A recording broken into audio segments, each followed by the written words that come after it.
2014 সালের ৮ March Kuala Lumpur আন্তর্জাতিক বিমানবন্দরের রাত তখন গভীর, কিন্তু টারমাকে ছিল শেষ মুহূর্তের ব্যস্ততা। মালয়েশিয়া এয়ারলাইন্স ফ্লাইট MH370 বেইজিংয়ের উদ্দেশ্যে যাত্রা করার জন্য প্রস্তুত। 227 জন যাত্রী এবং 12 জন ক্রু, 14টি দেশের মানুষ একে অপরের অজানা সহযাত্রী হয়ে সেই বিমানে উঠেছিলেন। কারো কাছে এটি ছিল একটি সাধারণ রাতের ফ্লাইট, কারো কাছে ছুটি শেষে বাড়ি ফেরা, আবার কারো কাছে জীবনের আরেকটি দিনের শুরু। স্থানীয় সময় রাত 12:41। বোয়িং 777 বিমানটি আকাশে ওঠে। সবকিছুই স্বাভাবিক।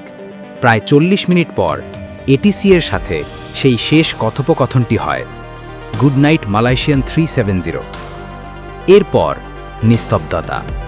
মাত্র 2 মিনিটের ব্যবধানে বিমানটি রাডার থেকে অদৃশ্য হয়ে যায়। কোনো বিপদ সংকেত নেই, কোনো সতর্কতা নেই, শুধু এক বিশাল শূন্যতা। সেখানে শুরু হয় আধুনিক বিমান চলাচলের সবচেয়ে জটিল রহস্য। বিমানটি হঠাৎ দিক পরিবর্তন করেছে, পূর্ব থেকে পশ্চিমে ঘুরে গেছে, যেন কোনো অদৃশ্য পথ অনুসরণ করছে। কিন্তু কেন, কী কারণে, কে সেই সিদ্ধান্ত নিয়েছিল, সেগুলির একটিও জানা যায় না। রাডার নীরব হয়ে যাওয়ার পরও বিমানটির অস্তিত্ব জানান দেয় একমাত্র উপগ্রহ ইনমারস্যাট। বিমানটি যোগাযোগ হারালেও সিস্টেম স্বয়ংক্রিয়ভাবে প্রতি ঘন্টায় স্যাটেলাইটের সাথে একটা ছোট্ট হ্যান্ডশেক সিগন্যাল বিনিময় করে। সেই সিগন্যালই প্রমাণ করে MH370 রাডার থেকে হারিয়ে যাওয়ার পরও প্রায় 7 ঘন্টা আকাশে ছিল। ডপলার শিফট বিশ্লেষণ দেখায় 2টি সম্ভাব্য পথ, উত্তর করিডোর এবং দক্ষিণ করিডোর। গভীর গাণিতিক মডেল শেষে সিদ্ধান্তে পৌঁছানো হয় বিমানটি সম্ভবত দক্ষিণ ভারত মহাসাগরের দিকে চলে গিয়েছিল, বিশ্বের সবচেয়ে কঠিন, গভীর এবং অপ্রবেশ্য জলের নিচে। তারপর শুরু হয় ইতিহাসের সবচেয়ে ব্যয়বহুল অনুসন্ধান।